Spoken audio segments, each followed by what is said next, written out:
I hope I'm on track here and not just wasting precious time.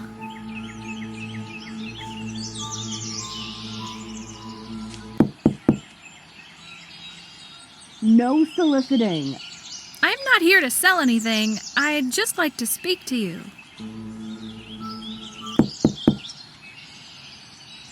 I said no soliciting. Don't force me to report you for trespassing. I'm going to need a different approach.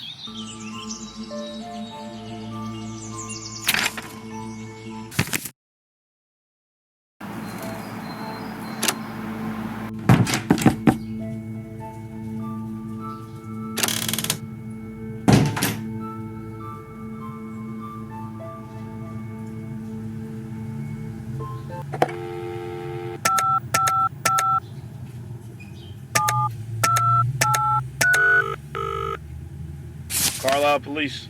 Sergeant Russell speaking. Penelope here. Could I get some info on an address? Local? I got a minute to spare right now. What you've got? 312 Hillcrest Heights Road, Carlisle. I need to find out who lives there. Real nice area. Vintage houses. Not far from the ocean either. Here we go. Owners are Evelyn and Randall Burke. Wait, no, just Evelyn Burke. Looks like it was amended a few years ago. Perfect. Exactly what I was looking for. While you're at the computer, can you run a quick search on Evelyn? Is this a new suspect or something? Well, I read in a book that the famous artist M.C. Escher was waylaid in Carlisle after his flight to America. He stayed at this exact house for a couple months in the 60s. I want to see if the current owner can tell me more about this. You writing a school essay? What's going on here? If Gerald's interested in this, I'm interested in this. If you see value in it, follow your hunch. But if we don't find a connection here soon, I'm gonna have to rein you in a bit. Understood. Okay, Evelyn Burke. Born 1972. No children. There's not much. Here's a newspaper article from 2001. It's a piece on the Strawberry Festival. Mrs. Burke, 29, stole the show with an excellent display of hydrangeas, dahlias, coneflowers, and zinnias. The quality of the plants was unparalleled by that of the other contestants. Mrs. Burke has been awarded gold for this year's Summer Bloom Contest. Looks like she's been competing in garden competitions all the way up to present day. There are plenty more articles like that one. There's a couple of obits too. She survived her father Owen's death in 2003. And her mother Claire's death in 2010. That's plenty to go off of. Thanks, Sarge. Thanks for talking. Keep us updated.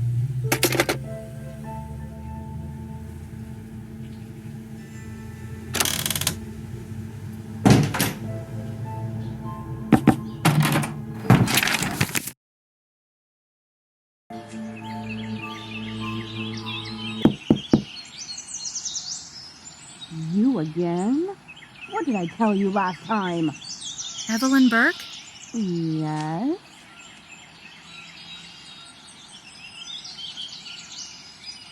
Hi, Evelyn. I'm an amateur gardener, hoping to become less amateur. I came across some articles that mentioned your name and your success in local competitions, and I wanted to ask you for advice. What zone are we in? Huh? Growing zone. You really are an amateur, aren't you? What's your name? Penelope? Okay, Penelope. Go prove to me that you've learned the absolute basics, then you can come back and we can have a real talk. You should be able to answer these 3 questions. First, which growing zone are we in? Second, what are the 3 nutrients a plant needs to survive? And third, what 3 pieces of equipment should every gardener own? I can do that. I'll be back. I need to answer Evelyn's questions first.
That's it.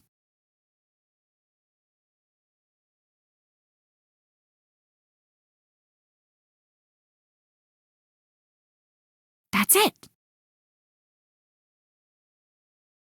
That's it.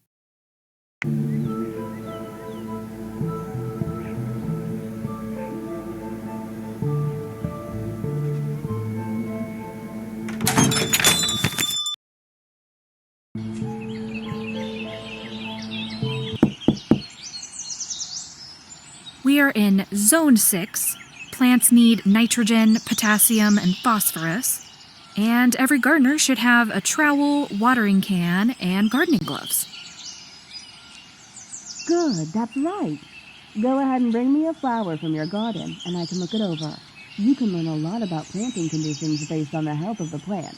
I'll teach you what to look for. A flower from my garden. Got it.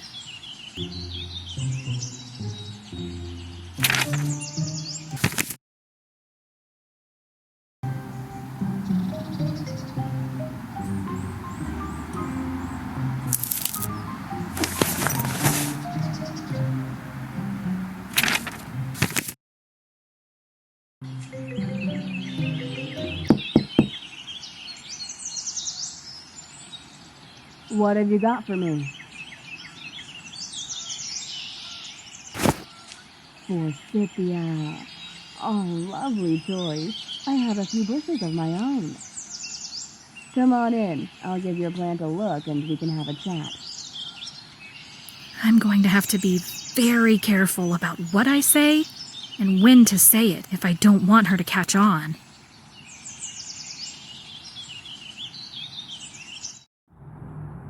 See how sparse the flower production is along the length of the branch?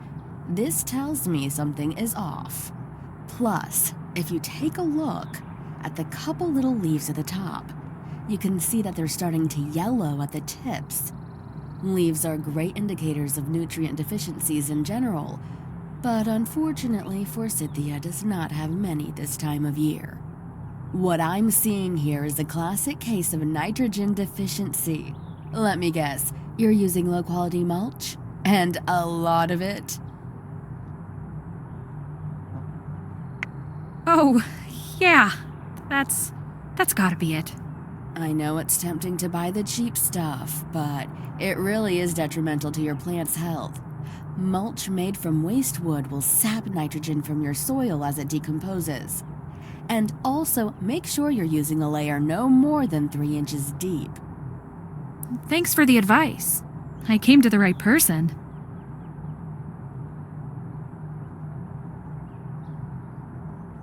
Can you tell me more about the competitions in Carlisle? I always compete every year at the Strawberry Festival. The theme of the competition changes each time to keep people on their toes. There's a show at the Fall Festival too, but it's less of a big deal, meaning no medals. Where's the fun in that?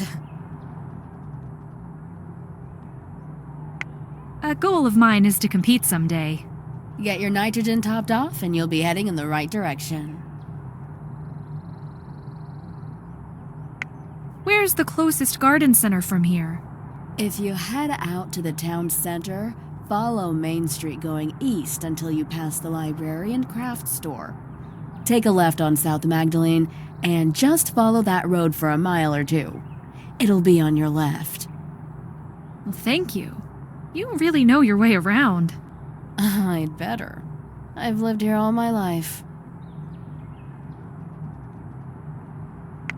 Is this your childhood home then? It is, as a matter of fact. I inherited this house after my mother passed a few years ago. I could never let myself sell it. It'd be like selling all of my family memories.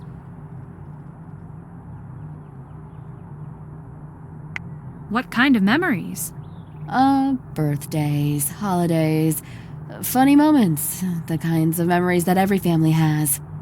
If you're asking me to share my childhood memories with you, that's kind of personal, don't you think? Not something that I would talk about with someone I met 20 minutes ago.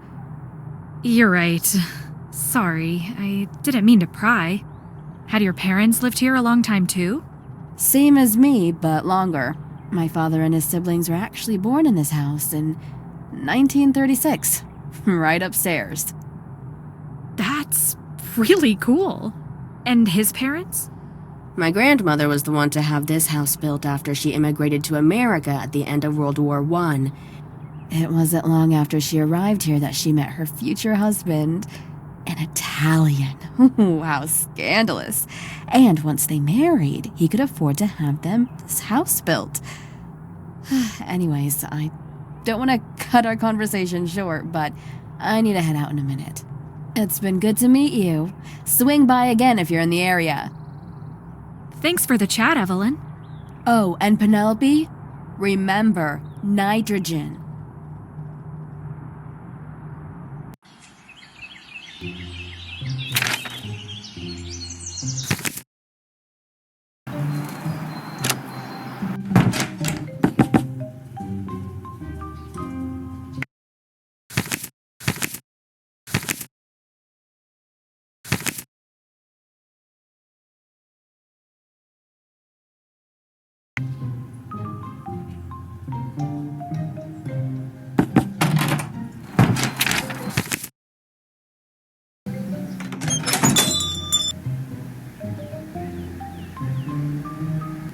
Mitchell, tell me the truth about what's really going on here.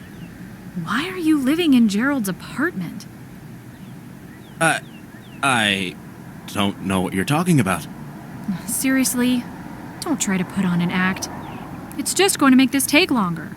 How did you find out? I ask the questions around here, bud. Okay, Nancy Drew, calm down. I know it looks bad, but it's really nothing nefarious, I promise. Is that actually the truth this time? Bring me a Bible and I'll swear on it. Okay, giving you the benefit of the doubt for a minute. Why? Logistics, mainly. Since Gerald disappeared and I've been watching the place, it made sense to set up camp here. Plus, I'll be the first to know if he returns or if someone suspicious shows up. I don't know. Some things just don't seem to track. There's gotta be more going on here. What do you mean? Why were you so quick to lie just now? You acted like I caught you actively committing a crime. I don't know. Deer in the headlights? What I'm getting hung up on is that you very knowingly hid that you had a key to Gerald's apartment from the police. They had to climb ladders and look through the windows while you were right there and could have easily let them in. Stop. Just stop. I was fired from my job, okay? Is that what you want to hear? That I'm a failure and have to mooch off of a missing man to survive? Well, you've done it. You've broken me. Congratulations. I could sense it coming, so I was working 110%, hoping management would lay off. Didn't matter. They laid off, all right. I was out the door with my stuff in a box before I could blink twice. My lease was about to run out, and Gerald had been missing a few days at this point, so I thought, why not?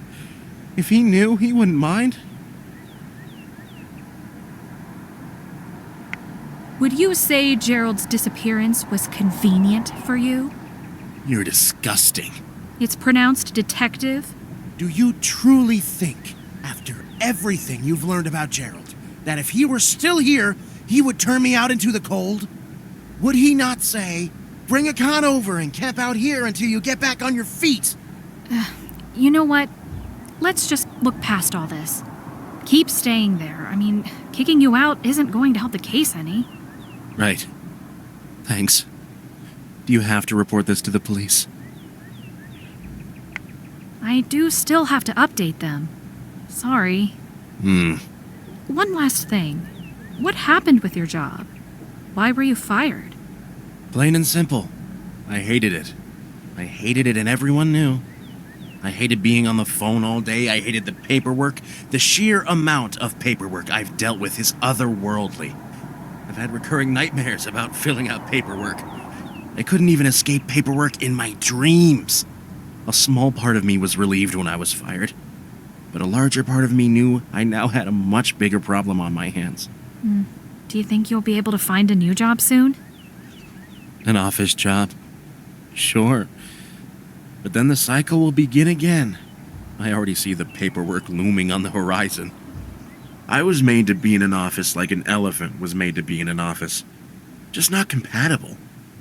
Before you ask why I don't find something more blue-collar, take a good look at my arm. I'll never work a job like that again. I used to be a firefighter. I used to be a superhero for a living. The days were full of adrenaline, emotion, great stories, brotherhood, and variety. I could tell when one day stopped and the next began. I made memories that I could remember a week later because they were about things that mattered.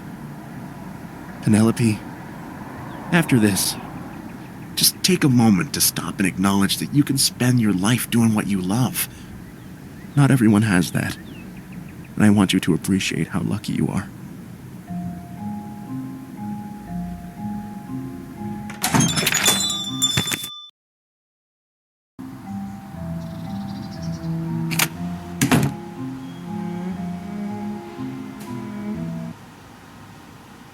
Hey, Penelope, do you have a minute to talk? There's something I haven't been totally upfront about. I was afraid to tell you sooner because I knew it already looked bad enough. But I said I'd help with the case, so here we go. What is it? Do you know something? I have had run-ins with both of the missing people before they disappeared. What? Both? Gerald Cook? Don't judge me, but my experience with him didn't go great.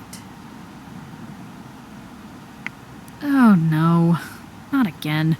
Well, it wasn't my fault. He basically insulted me to my face through a letter, but the letter was in front of my face when I read it. He was asking to purchase Cliffside, so naturally, I asked if he would like any of the other paintings as well.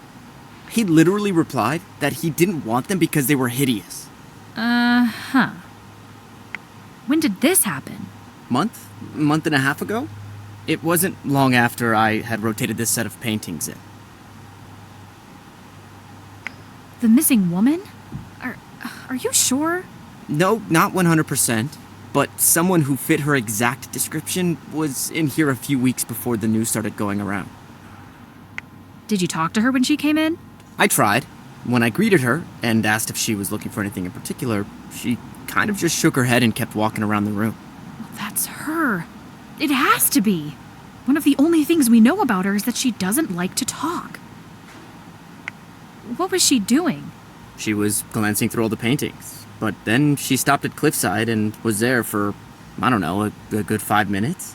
She even pulled a little notebook out of her bag and wrote a few things down.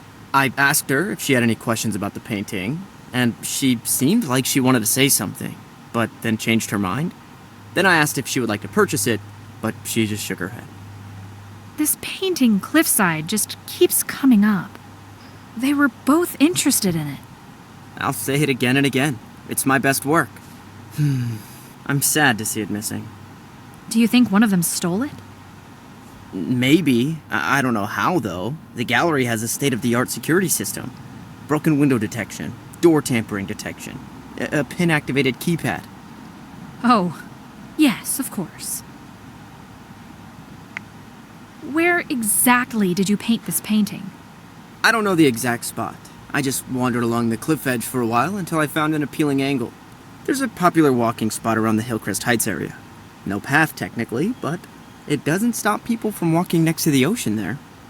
Oh, really? Hillcrest Heights? Yep. It's hard to get there without trespassing just a little bit. Is there anything unique about the subject matter? It's a cliff. They don't vary that much. The painting has grass, then it shows a drop-off into the ocean. That's it. Oh, before I forget.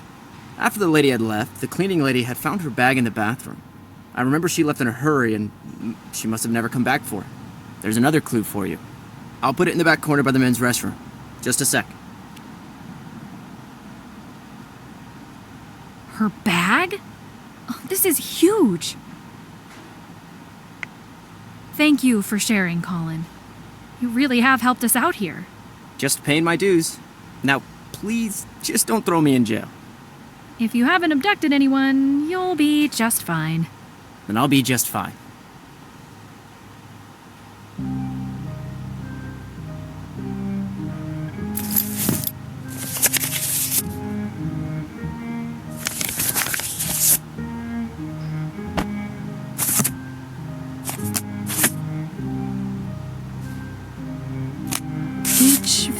IMDb.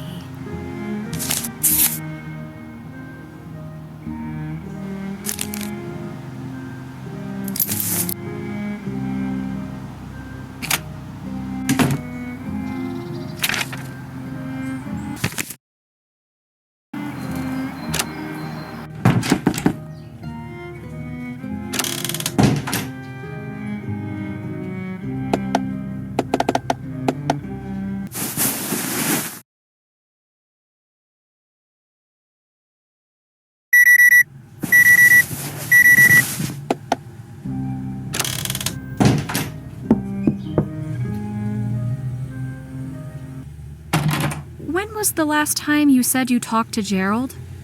Months ago by now. Why? I was searching around his apartment, and in his trash can I found a note that said, "Talk to Stacy Leith," circled in red. What? That's weird. I'm guessing he never ended up contacting you. No, not at all. Huh. Well, let me know if you can think of any reason in particular he'd want to meet with you. Sure. Now I'm all weirded out. This is gonna bug me all day. Thanks for that. It'll bug me for much longer if that makes you feel any better. I'll let you get back to your work. Mm-hmm.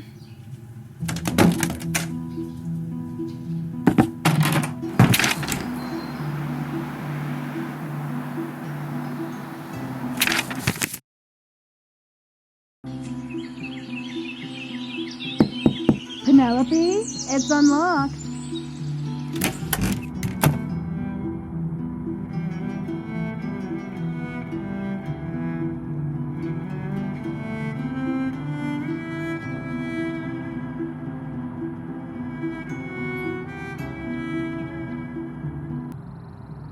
How are the kids doing?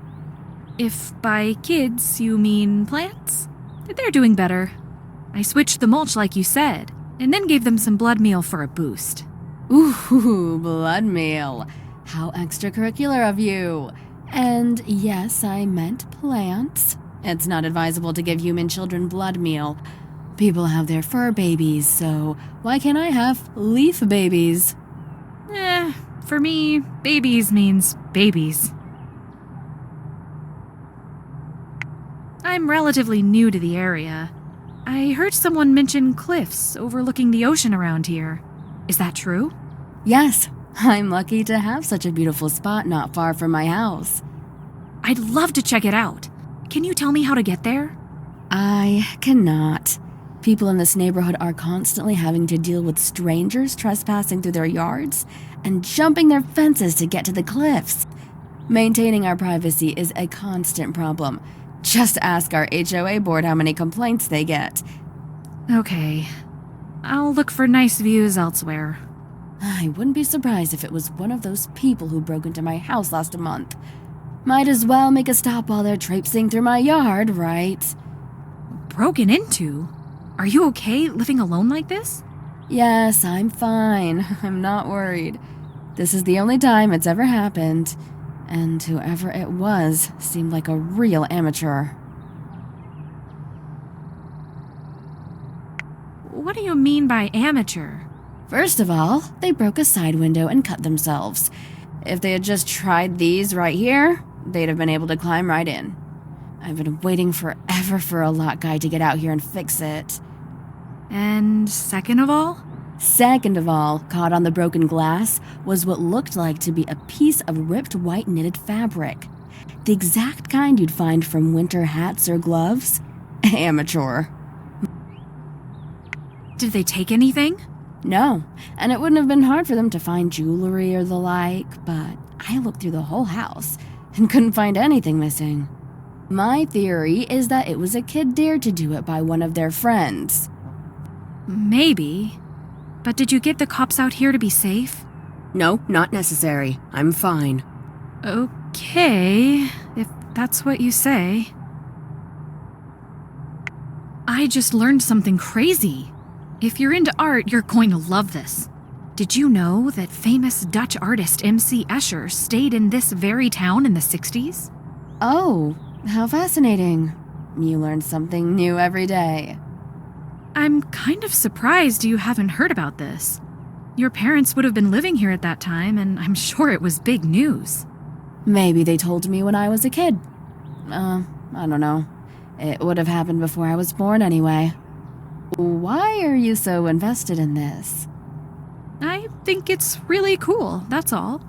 I'm a big fan of his work, especially his impossible structures like relativity and Belvedere. I don't think I've heard of those. You'd be better off talking to someone else. Nice chatting with you. One last thing before I head out. I'm working for the police as part of their missing persons investigation, and... Oh, Evelyn? Are you alright? I'm not here to arrest you or anything. I was just going to ask if you've been visited by a man in his late 60s, white, named Gerald Cook? Or an Asian Indian woman in her 40s? No. Even if I was, I would have just told them to go away. It's okay. No pressure. I've been asking everybody I run across who lives in Carlisle. Do you know of anywhere dangerous around here? Around here? No. Maybe they were visiting neighboring towns and got mugged. Didn't you say you had to head out? I don't want you to be late. You're right. I should get going. Stay safe. That was strange.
Locked.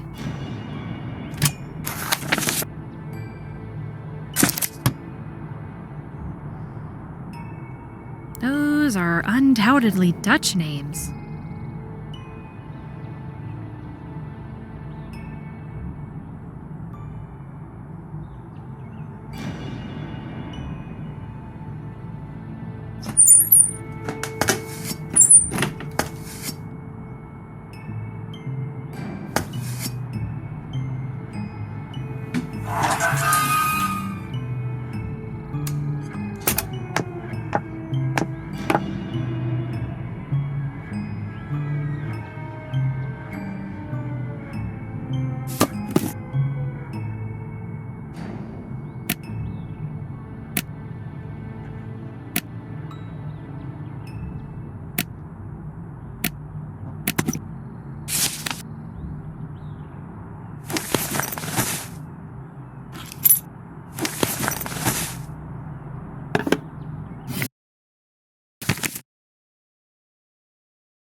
That's not done yet.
Evelyn, I'm going to ask you some questions, and I need you to be direct with me.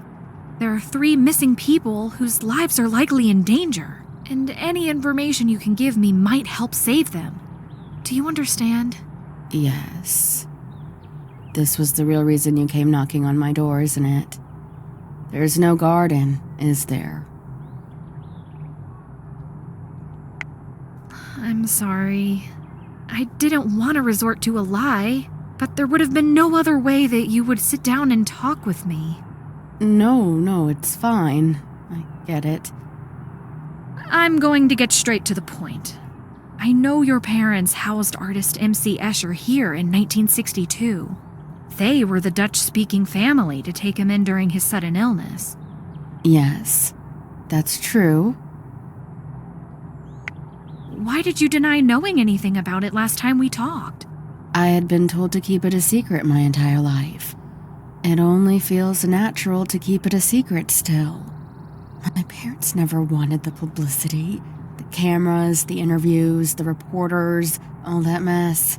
And I've absolutely inherited their viewpoint. Were there any other reasons your parents wanted to keep everything on the down low? They were also good religious folk. They would quote the Bible verse, "Be careful not to practice your righteousness in front of others to be seen by them. If you do, you'll have no reward from your Father in heaven." And they also wanted to be respectful of Escher's situation. What did your parents tell you about those months? They described the uniqueness of it all. Getting to know a great mind, sitting down to dinner with an artistic genius. Keep in mind that Escher was not some glittery paparazzi-wielding celebrity. He actually wasn't fully appreciated until closer to his death. So they weren't starstruck, but they always felt grateful to have an experience that most people never will. Did Escher create any new works while he was here? Any lost art? Of course not. He was sick. He was here to rest. If Uncle Hendrik were here right now, he'd be talking for days. Sorry, I didn't quite catch that. Uncle Hendrik? Just reminiscing. Ignore me. Is he your dad's brother? Grandma's brother. He always had a hard time keeping everything with Escher all bottled up, so if he were here today, he'd love to let loose and share his stories. Well, does that mean he was here with your parents at the time? He lived in this house since the 40s. My dad grew up with him here. Can you tell me more about him? Why? He was a standard-issue eccentric old man. Escher's style was an inspiration to him, and he had a lot of fond memories getting to know the man. Oh, was he an artist? Okay, it's one thing to pry about someone famous, but when you start asking about family members, that's officially being nosy. What is all this about anyway?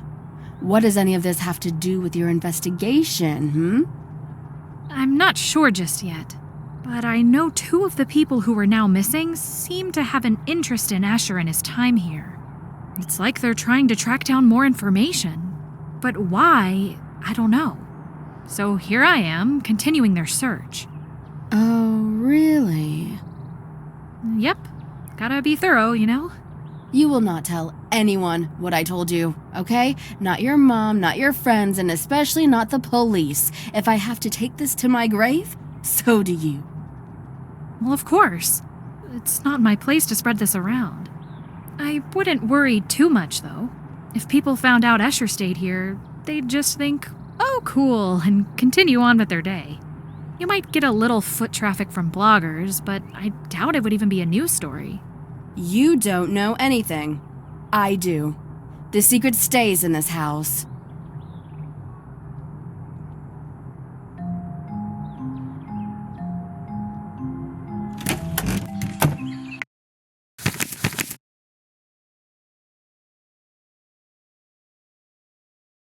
That's it! Box in room 102 at Rosewood Apartments. That's a strange connection.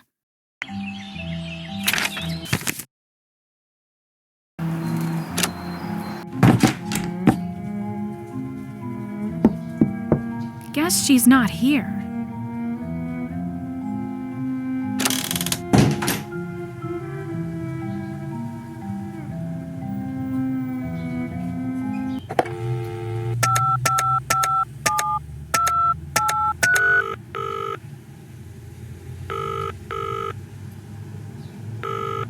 Carlisle Police Department, Sergeant Russell speaking. I have an update about Mitchell. He found the key to Gerald's apartment. I was able to take a good look around Gerald's room, and I found something troubling. Crumpled in the trash was a note in Gerald's handwriting, addressed to who's pretty likely his daughter. The note outlined what to do if she didn't hear from him. He was absolutely in danger, and he knew it. That is troubling. We need to focus on moving quickly and decisively. This timer's ticking faster every day. I know. I hope we can find them before it's too late. Every troubling note we find is one step closer to solving this case. Do you have a kitchenette at the station? I'm going to recommend purchasing some butter. Maybe mushrooms, if that's your thing. And dig out a big old frying pan. You heard it here first, folks. Penelope has finally lost it. Main ingredient, hat. Don't forget the deal you made. I find a lead on Jane Doe. You eat a nice, tasty hat snack. You are really hamming this up. Oh, true. Ham could be a good side. Mashed potatoes, maybe? I did make a promise. I'll eat it later and let you know how it goes. But for now, is this true? What did you find out? Colin made a surprising confession. He told me, unprompted, that he had encountered both Gerald and someone who fit the description of the missing woman before they disappeared. Gerald we already knew. Colin even admitted that they didn't get off on the right foot, so I think he's telling the truth about all this. But get this. Jane actually left her bag behind. Inside, there wasn't any really concrete information, but I do have some new clues to follow up on. I'll say it once and 1,000 times. Great work. Looks like you called it back when you said the disappearance were related. I wonder what Colin's motive is here. Maybe he's trying to make amends by being helpful. That's a positive take on someone who met all our victims, was vindictive towards two of them, and just revealed now he's been hiding information about it this whole time. I just think we should keep an open mind at this stage in the case. Not so open that your brain falls out. I'm starting to see a trend here. It looks like both Gerald and Jane had some sort of fascination with artist M.C. Escher. Have an art collection? Or do you think it's more than that? Well, I'm not sure, but it seems like they're each searching for some kind of information. Something about Escher's time in Carlisle? Huh. Good observation. Don't know what it could mean, but it is a link. Oh, one last thing. Real quick, can you search the date November 22nd, 1980? November 22, 1980. All I can find is a story about a guy parasailing onto the top of the St. Louis Arc. I have a feeling that's not what I'm looking for. Thanks, though. Okay, keep it up. Yep. And remember, hat. Thanks for talking. Keep us updated.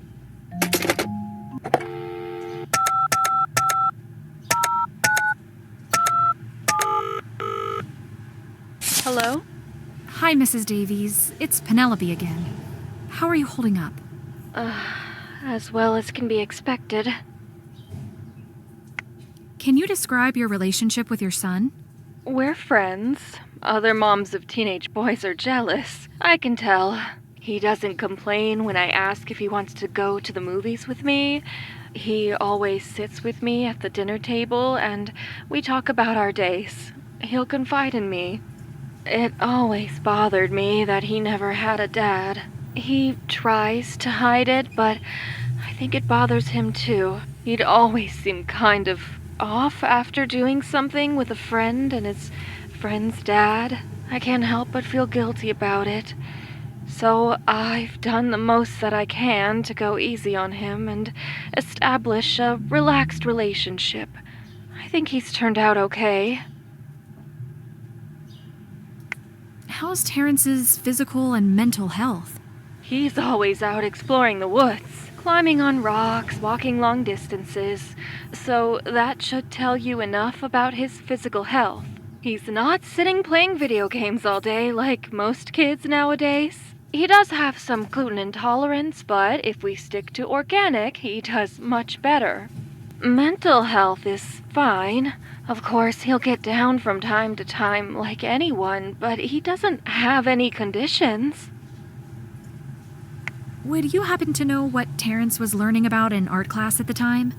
No idea. The only time he talked about it was to call it fart class. Oh well. Thanks for talking, Eileen. And keep your chin up, okay? We're working hard on this case. Your dedication always gives me a little spark of hope. Thank you.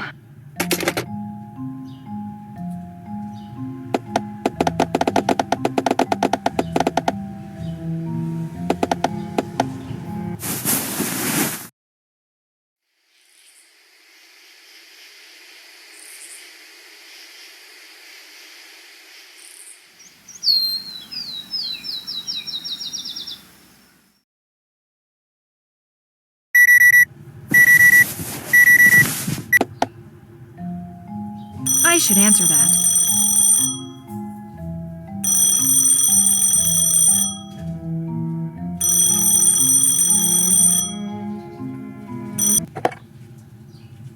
Hello? Hi, Penelope. We have a new development. Oh, really? What now? We just got off the phone with Darth Vader himself, and he claims to know the whereabouts of our 3 victims. Darth Vader, huh? Are they being held captive in the Death Star? It was someone using some kind of voice-changing device for anonymity. Their voice was pitched way down, so it's impossible to tell age or gender. First, they said they have the information we are looking for. And second, they demanded a ransom for $50,000, or the 3 would never be found. You're kidding. We had no success tracking the caller's location, and the call was too brief to listen for background noise. Before they hung up, they told us to get the money together and wait for further instructions. This sudden left turn has left us with our heads spinning. Do you think it could be a prank? It absolutely could be. But would it be smart to assume this person isn't real and dangerous? No. Even if there's some genius who thought they could earn a buck off the story, it's necessary to treat this with the utmost care. Our game plan right now is to be on high alert and act like this individual is telling the truth. All we can do at the moment is monitor the phones and hold our breath. And the money? Time to have a yard sale or two? For now, I'm not worried about the money. Until we know more, this is thinking ahead, but we might be able to pull off a sting operation if the caller isn't strategic about how they pick up the ransom. So would you say that money is back on the motives list? No one took anything from Gerald's cash register, but that's chump change. This is money with a capital M. So yes, I say so. Okay, Penelope, keep going on about things as normal. We'll keep you updated.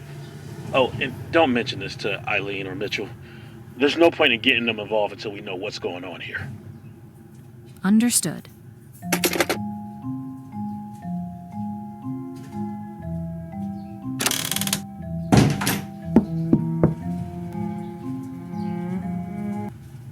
I'm setting myself up for ridicule here, but would you happen to have a small wooden box in your room, about yay big, that would have been there when you moved in? Okay, you are the absolute queen of weird questions. You are weird question royalty. But yes, I do have exactly that in my room, and am a little disturbed that you somehow knew this. Are you being serious about the box? I can never tell. Yeah, it's in here on my dresser. But you can't go and see it right now because it's time for you to be burned at the stake for witchcraft. I followed a clue, that's all. Can you tell me more about the box? I found it a few years ago when I was moving furniture around. I had accidentally bumped a panel on the wainscoting, and of course the panel fell off. I thought it was just the shoddy woodwork, but then I looked down and saw an opening where the panel was. Inside were a lot of spiders, and that box. On the top of it is some kind of jumbled tile work. It's probably not supposed to look like that, but I thought it looked kind of cool, so I kept it as a decoration. That sounds exactly like what I'm looking for. Is Gerald Cook being held in there? Probably not. But that box did hold his interest. Well, I was just about to go do errands and get food, so you'll have to wait. I absolutely do not trust you in my room alone. What if I were to, say, order some pizza for you? Free pizza? Oh, my kind of bribe! Get me pizza and you can check out that box all you want.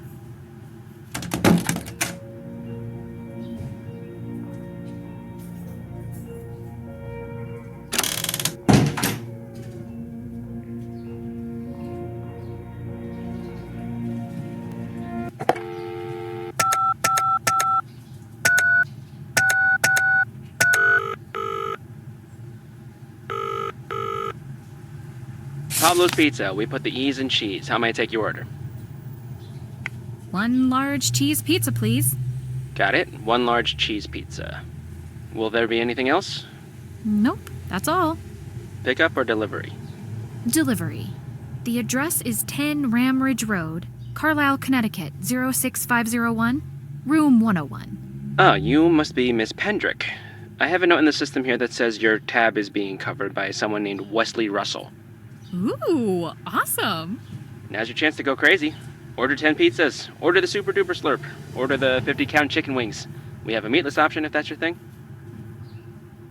I don't think Sergeant Russell would appreciate that. You gotta shoot your shot.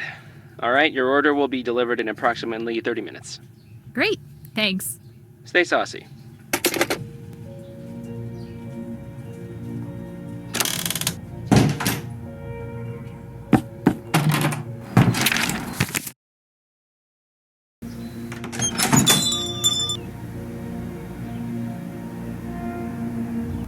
I'm not sure if there's a polite way to ask this, but what's it like having a prosthetic arm? I don't know why people always prologue that question with things like, you don't have to talk about it if you don't want to, or I hate to ask. It's natural to wonder about unusual injuries. It doesn't bother me. It's even more natural to assume that the person is bothered by an unusual injury. To answer your question, It was very bizarre at first. Terrifying, really. It took a long time to come to terms with the fact that life would never be the same. It may sound silly, but I went through all 5 stages of grief. Acceptance came when I acknowledged just how many things I could still do, and just how quickly the pace of technology was increasing. Every new model I get has new capabilities. What's the day-to-day like? Day-to-day really isn't a big deal. The fingers articulate well, and they can hold some weight. I have to take it off to shower, or deal with any water, really. It's been having weird electrical issues lately and will give me a nasty little zap. And it's way more comfortable to sleep without it, but otherwise it stays on. How exactly did the injury happen? I was a firefighter. Take a guess. Something involving an axe? I meant that rhetorically. I don't feel like getting specific. Even after all these years, the phantom pains still come and go. But I've adapted to it all. You should wear it like a badge of honor. Yeah, Thanks for talking. never a problem.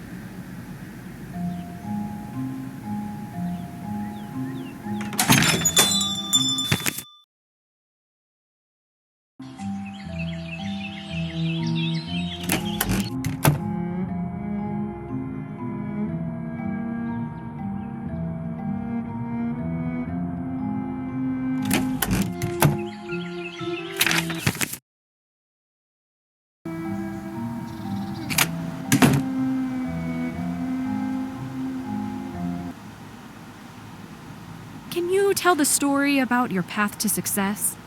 You've clearly avoided the starving artist fate, owning your own gallery and all.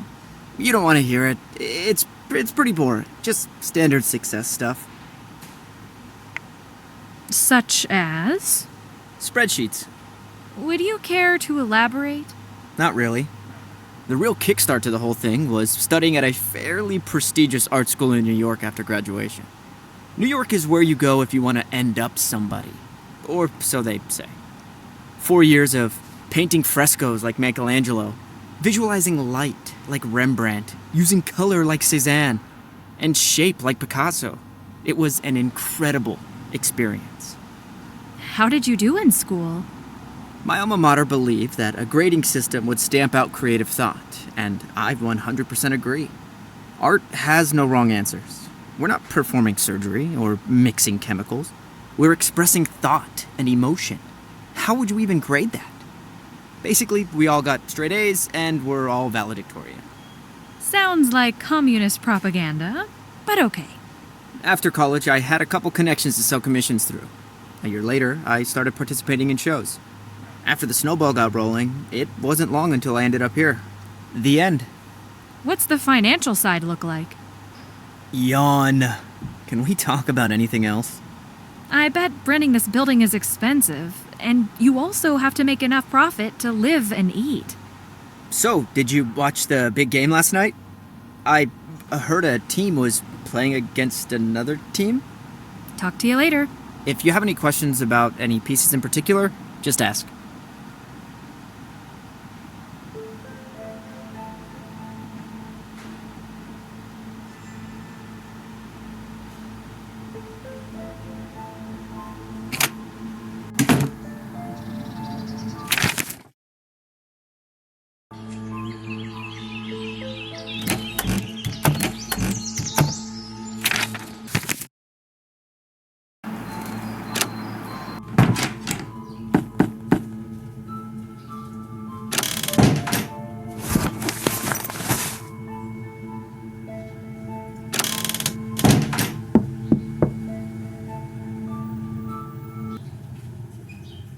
What's up? Pizza's here. Sweet! What have you got for me? Oh, cheese? So boring. Actually, go get me better toppings and then we have a deal. Kidding! I've never met a pizza I didn't like. Come on in.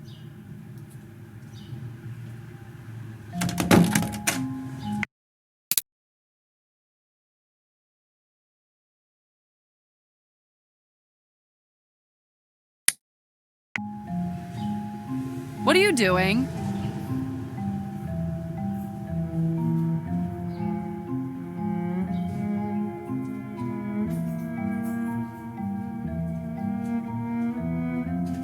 you play? No.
Hold on. What's that paper over there?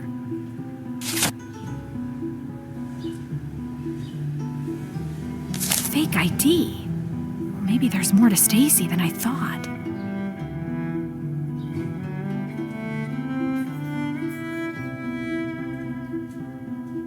If you ever need to look at that box some more, just bring me a pizza and we're square.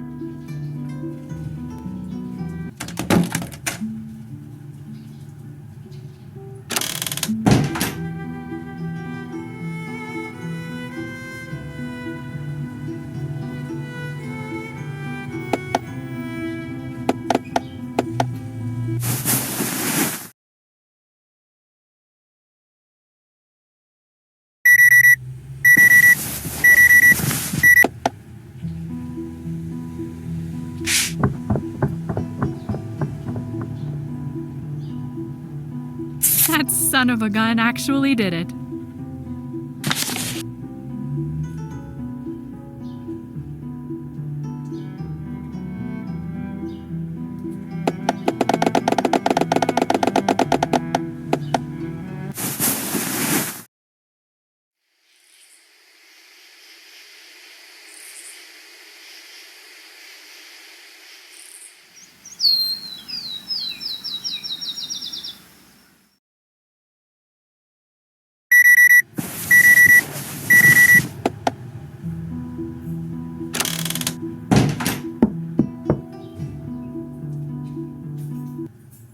Where did you live before you moved to Carlisle? Somewhere worse. That doesn't really narrow it down. Chicago. Wow, I bet that was a lifestyle adjustment. Why exactly did you leave? I didn't exactly have the best time there. I just wanted to get out and start over. What made it so bad? Life. It just happens. Did you grow up there? Yeah, I did. Do you ever go back to visit? No, it's not really my thing. Not even your parents? They're perfectly happy as they are.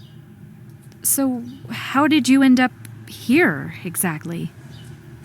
It sounds stupid, but I did the whole close your eyes and point to somewhere on the globe thing, except with a US map. When you can go anywhere, it's really an overwhelming choice. After I landed in the ocean a couple times, and then on San Francisco, like seriously, I don't hate myself. I got Southern Connecticut. So here I am. Are you happy you ended up here? A small New England town is basically the South Pole of a city like Chicago. So yeah, everything ended up all right. Thanks for talking. Don't get used to it.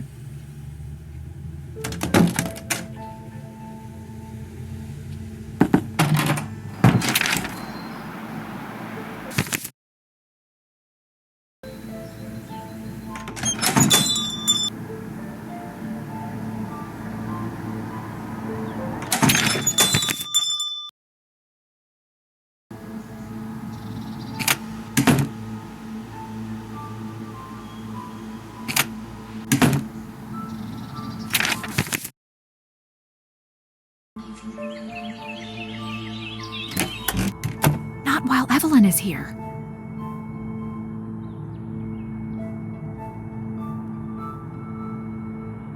Not while Evelyn is here.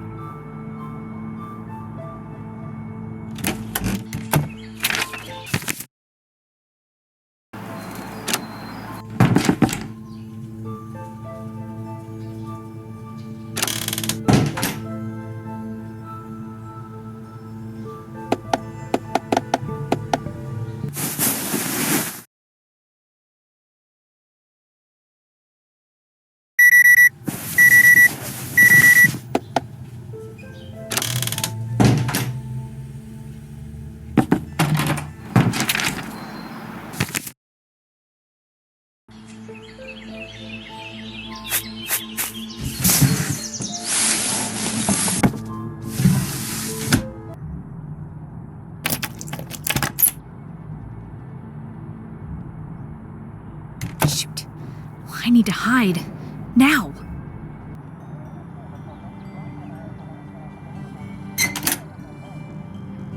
I know there are extra copies around somewhere, but who knows where they all ended up.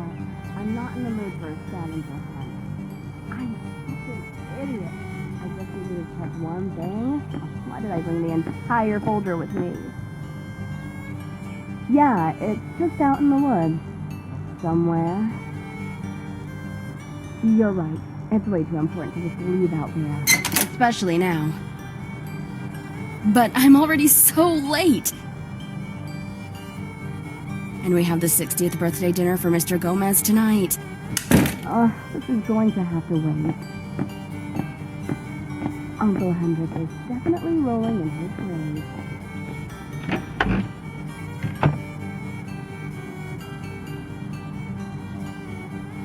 Phew. That was close.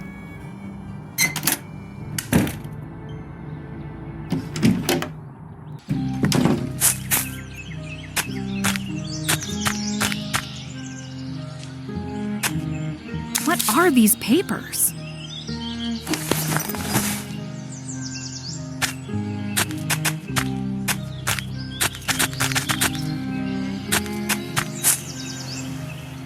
It looks like there could be a ledge down there, but I can't tell for sure. Blood! What happened here?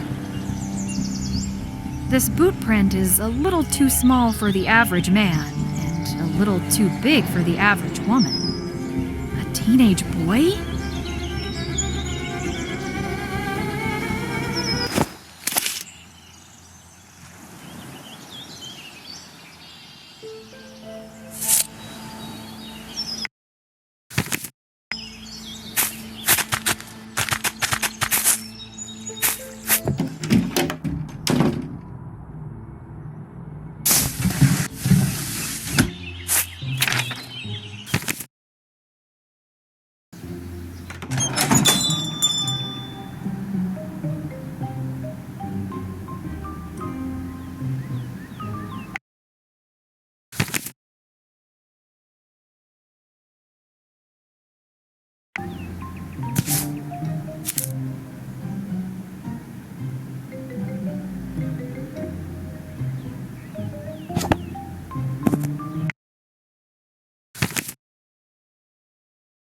That's it.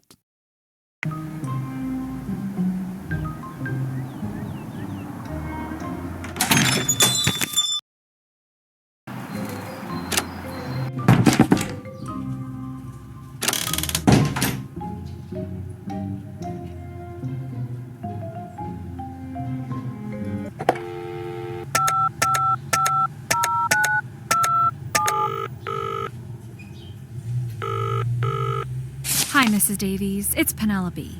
I was wondering if you could check something for me. Do you know Terrence's shoe size? I can find out. What do you need it for? I came across a spot in a popular hiking area that looked suspicious. Suspicious how? It looked like some kind of scuffle. It could be nothing, but I wanted to run it by you. Okay, I have it. 7.5. Any chance you can remember anything about the pattern on his shoes? Those are the boots he loves to track dirt around with. I'll check the back porch. In the middle, there are multiple sets of, 4 diamonds. At the toe and heel are rectangles that follow the shape of the shoe. And around the rest of the edges are markings that kind of look like little people. It's a match. Oh, really? This probably sounds strange, but that feels like good news. I'm not sure. The markings in the dirt really looked like someone was abducted. But it means we're closer to finding answers. I'm not sure if this is a normal thing to say, but I'd much rather face his death than never know what happened to him. I'd rather be there lowering him into his grave than going through life doing double takes at people who look like him or getting excited at every knock on the door. That little bit of hope is a curse, and it never leaves. Speaking of curses, this is not the first time this has happened to me, you know? What? What do you mean? About 15 years ago, when I was pregnant with Terrence, my husband, Terrence's dad, and I were finishing the move to Carlisle. The moving crew had transported almost all of our stuff, and I was due to fly out in a day or two. My husband had a business trip in Boston that he had left for a couple days earlier, and he was going to meet me in Carlisle after. Usually we were good about keeping up with phone calls while he was away, but everything was just so hectic. I never saw him again. He never showed up at our new house. He wasn't there at our son's birth. He was gone. And before you say it, there is a 0% chance he would have chosen to leave us. I knew something was wrong after his work called me and asked where he was. After his disappearance, I worked like a dog to find him, driving to Boston for years, all with a toddler. I hung fresh missing posters over the brown, weathered ones beneath, until the phone poles looked like they had books stapled on. It took 10 years for me to accept he was never coming back, and my worst regret, that little bit of hope. Eileen. Oh, that's horrifying.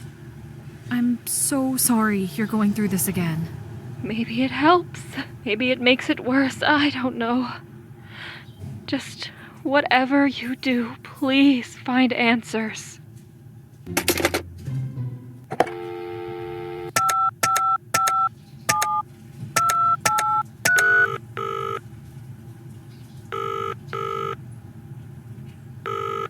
Carlisle Police Department, Sergeant Russell speaking. I made a discovery. I may have come across some of Terrence's footprints along a hiking spot in the woods. I spoke with Mrs. Davies, and she confirmed the size and design of the shoes. And how do you know to look into these prints? Couldn't they have belonged to anyone? Well, here's the kicker. There was one clear print next to a muddled mix of prints in the mud. There was a rock nearby with dried blood and drag marks that led into the grass. That does sound like a lead. We'll get some dogs out there and see if we can catch a scent. About that. It may have been on private property. Okay, scratch that then. Who's the owner of the property? Evelyn Burke, 312 Hillcrest Heights Road. I recognize that name. I assume you're already looking into her. Way ahead of you. Keep it up. Something's not sitting right with me about Colin. Just now is not? There's no way he can afford keeping a gallery open. I've seen his art. I've seen the responses to his art. He acts all self-made, but it all feels so unlikely. Do you think he's making money illegally? Could he have been the one to call in the ransom? You don't know? I just assumed you knew, so I never brought it up. No what? Colin's probably as self-made as the next millionaire's son. Probably had the same start as Jeff Bezos, with a $300,000 check from mom and dad. Colin's father is a businessman, Douglas Ellison, one of Connecticut's very own multimillionaires. Oh, wow.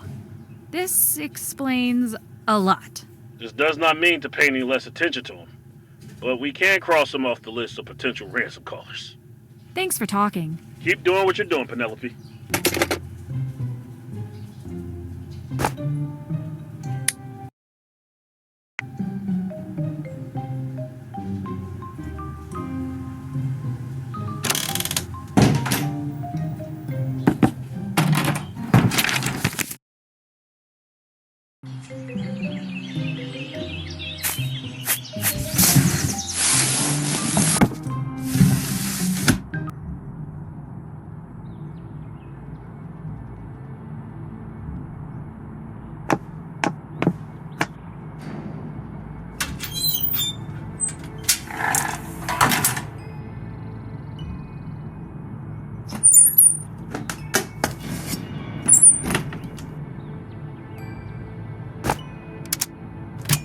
This looks like a mold to cast something out of resin.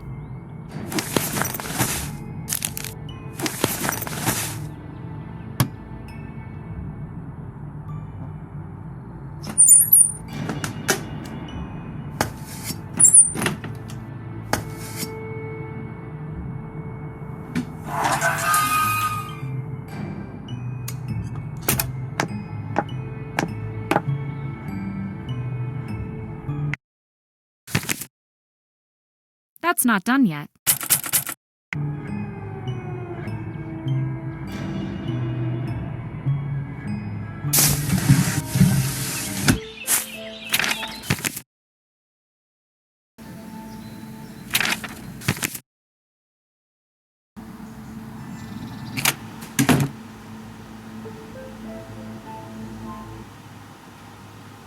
Hi, Penelope. Do you know of a place called Speedy's Diner? Huh. Why does that sound so familiar? I just can't place it. I don't know.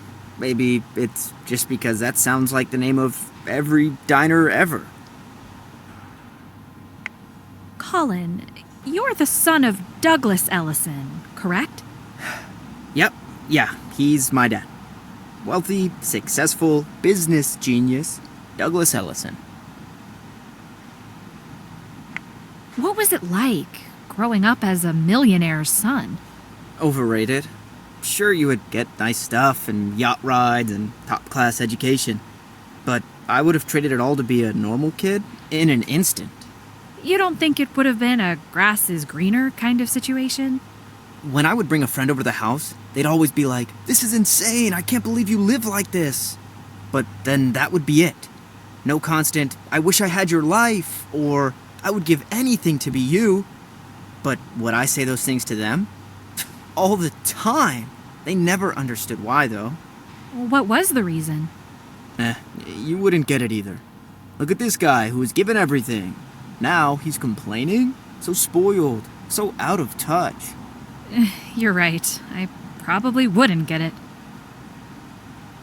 What kind of business does he run? He's the CEO of a mid-sized pharmaceutical company. The business of profiting off the sick. To play the devil's advocate, you could say he's helping the sick. If somebody's getting that rich, their motive is probably not helping people. I know of the deals he's made with the FDA to get unsafe drugs pushed to the market. I've figured out how he turns a buck. I have no respect for him. If your dad wasn't who he was, would you have still been able to get into art? Of course I would still like art if he never existed. I meant more like being able to paint for a living. I'm done with this conversation, and I'm done with you prying into my personal life. Can you just leave?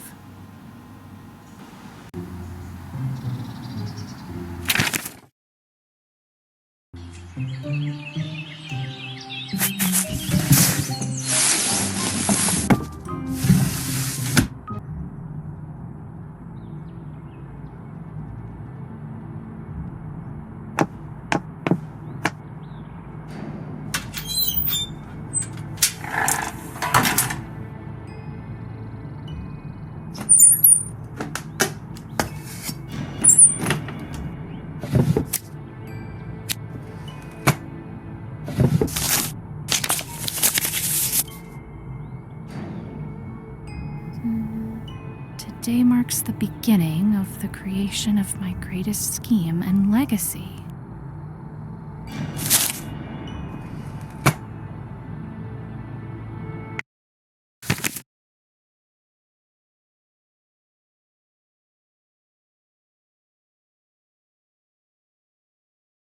That's not done yet.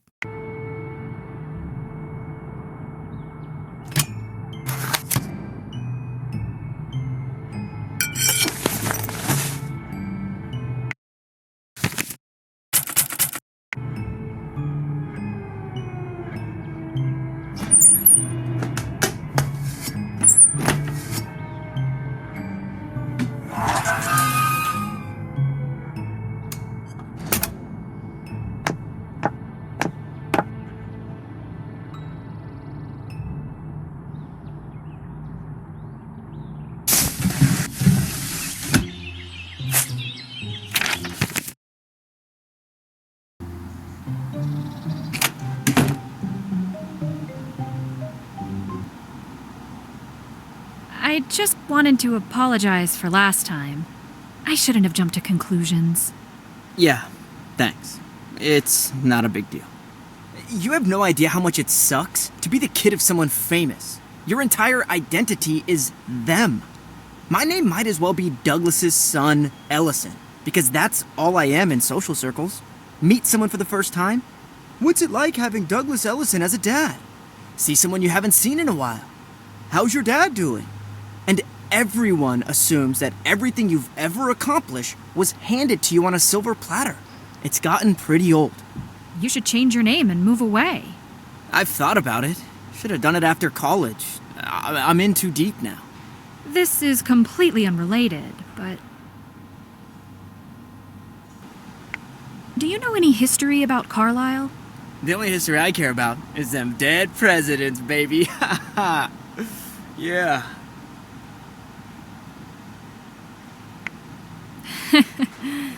I get it. When you know, you know. Did you study M.C. Escher at all while you were in college? Oh, man, I wish. This may surprise you, looking at my painting style, but he's my favorite artist. Oh, really? I love that I don't understand how he did it. His art, I mean.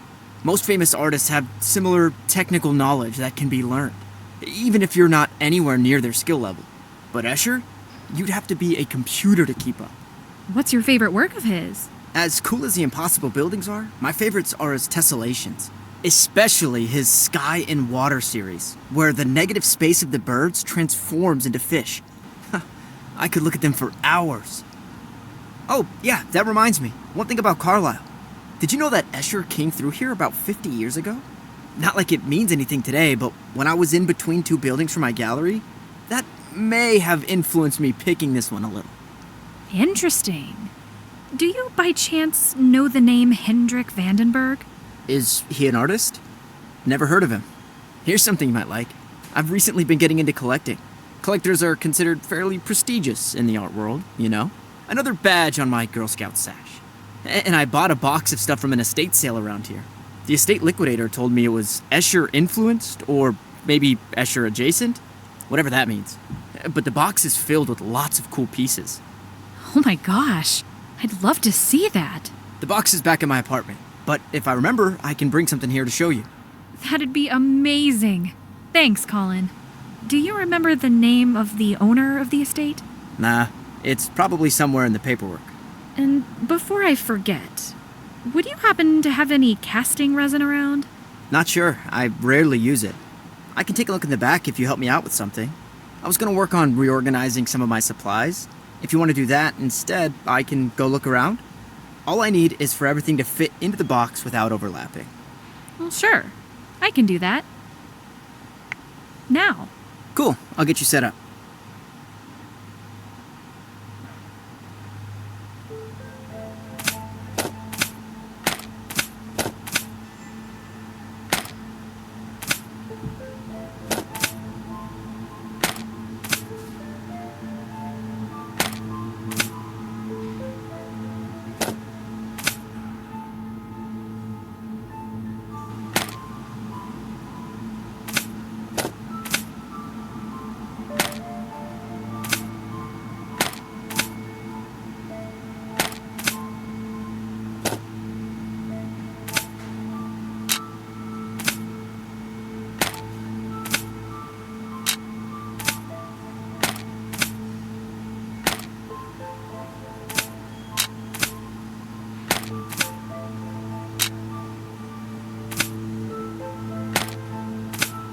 That's it. Okay, good news. I found a single bag of polyethylene terephthalate casting resin. A little dusty, but better than nothing. Polyethylene... who's a what? All you need to know is that it's a plastic that you need to heat up and pour into whatever mold you have. Got it. Oh, one last thing. I want to clean this spot over here. Can you grab me a bottle of cleaner? Loretta left one in the women's bathroom. You mean this one? Huh. I can explain? You really can't.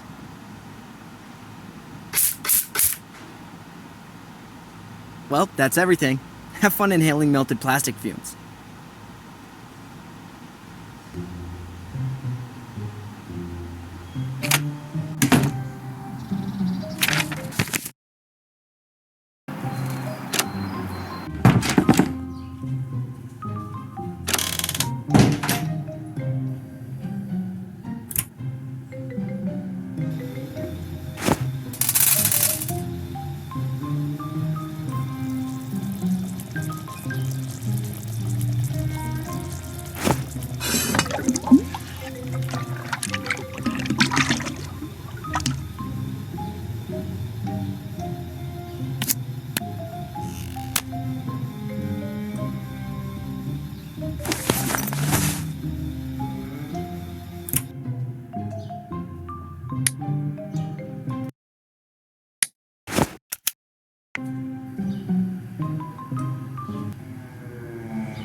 Any news? Nothing yet. Do you know of a place called Speedy's Diner? Speedy's Diner? That's a blast from the past. It burned down a long, long time ago. If greasy American fare is what you're looking for, there's always Sunrise Diner. Ever wanted a moose head watching you eat? That's your place. You have lived here since you were young, correct? Did you know the Scardovi family? Yes, of course I did. Name any family from back then and I knew them. The town was small, the school was small. It's just the way it was. Were you friends? By proximity, maybe. Scott Scardovi was in my grade. We were both jock types in high school, so we got along all right. Didn't really hang out outside of school, though. It was like a work friendship. How well did you know Evelyn? I'm sorry, where are you getting these names? This is all ancient history. Did you know that Evelyn still lives here? I probably knew that, but you know what? I don't care. We weren't friends then, and we aren't friends now. Why would you assume that growing up in the same town makes us all one big happy family? Did you ever meet their great uncle Hendrik? No, I never even met their parents or went to their house. As a matter of fact, I knew almost nothing about them, which means we're done here. Thanks for talking. Never a problem.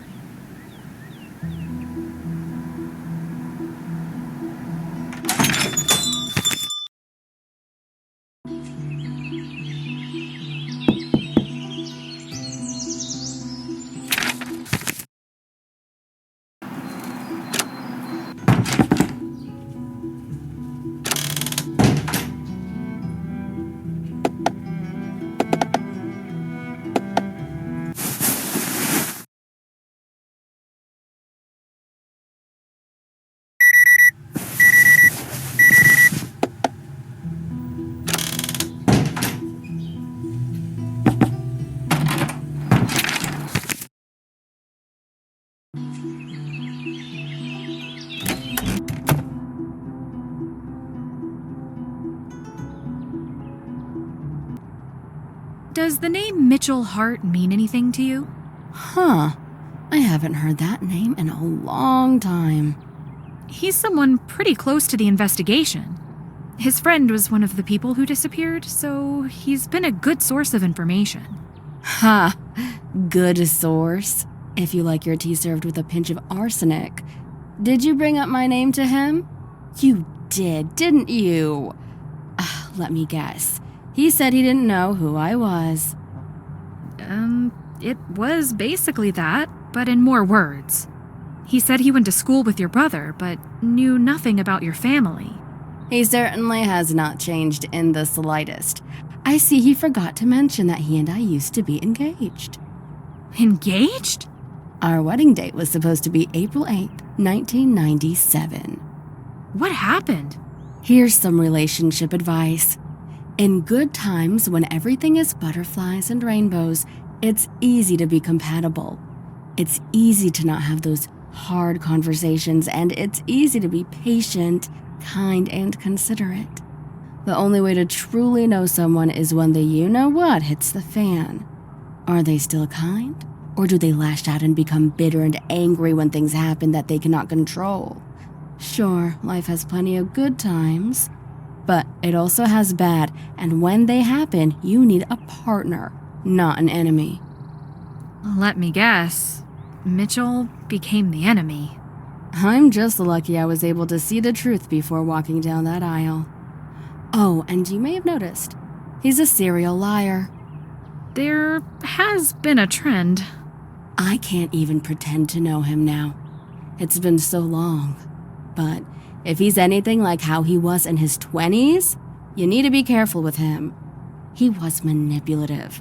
He'd lie even about the dumbest things, like why he forgot something or why he was late, let alone anything serious. And maybe this is shallow, I don't know, but man was he cheap. His brother worked at an airline and he almost got him fired just to weasel free plane tickets out of him.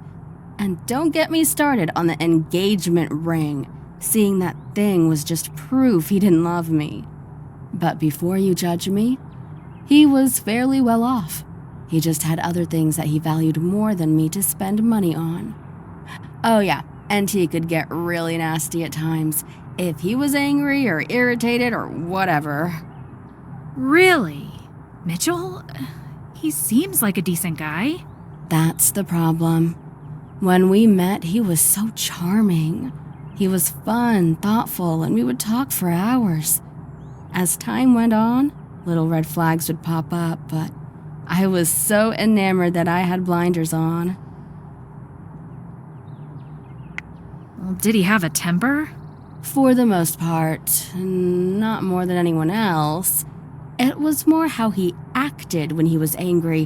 When something would go wrong, he was quick to sniff out someone to blame, even if it was blameless. And you certainly didn't want to be on the receiving end of that. What it comes down to is, if you have to talk to him, take everything he says with a bucket of salt. And absolutely do not believe anything he says about me. He'd make up outrageous stories in a second just to have a chance to drag my name through the mud. Okay, I'll be careful. Talk to you later. Take care.